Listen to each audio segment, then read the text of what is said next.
Rob, what do you think of the government and who do you think's going to win the election? Well, that's a very good question, Michael, to which I probably don't have a very good answer, but I've given it a lot of thought and this is what I've come up with. Many years ago, the bishop and the king discovered the source of power. It was a very simple thing. The bishop in his flowing robe said, "I will keep the flock in fear by creating hell and heaven." But he didn't tell the people that heaven is right here. Then the king, he said, well, that's only half of it. You've got to keep them poor. So he created taxes and they have lasted forevermore. And so down through the ages, this is how it's been. The creation of religion and the state of king and queen. So they could live in luxury with wealth and power and fame. They created what I call the Parliamentary Game. Now it doesn't matter who or what they are, the aim is just the same. To tax those down below so those above can gain. Now if you turn this all around, as indeed it well should be, and look behind this clever game, it stops us being free. We have been conditioned, or brainwashed if you like, to believe this system that we're governed by is all right. But for any person coming from a natural state of mind to leave behind this system, I am sure they would not decline.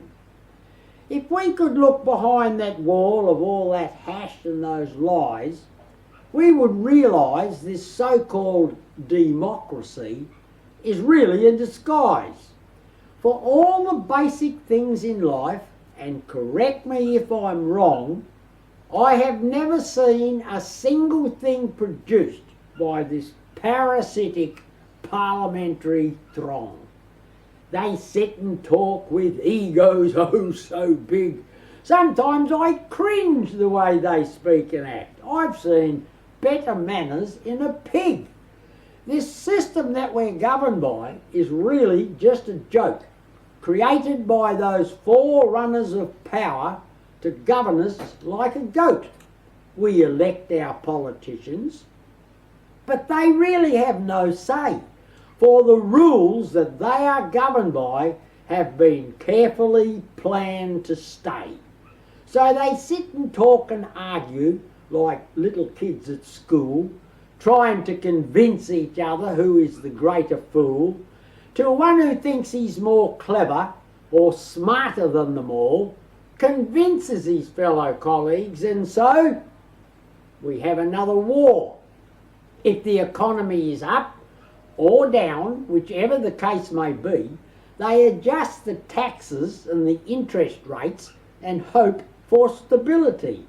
And still today, the only ones exempt from tax inclusions, I speak of course of the bishop's deal for his religious institutions. And so, my friends, I ask you, when next you go to vote, be careful who you put in power, the pig or the goat. The truth is plain and simple, for all the world to see. The bishop and the king do not constitute democracy. Does that answer your question, Michael? Well and truly, thanks, Rob. My pleasure.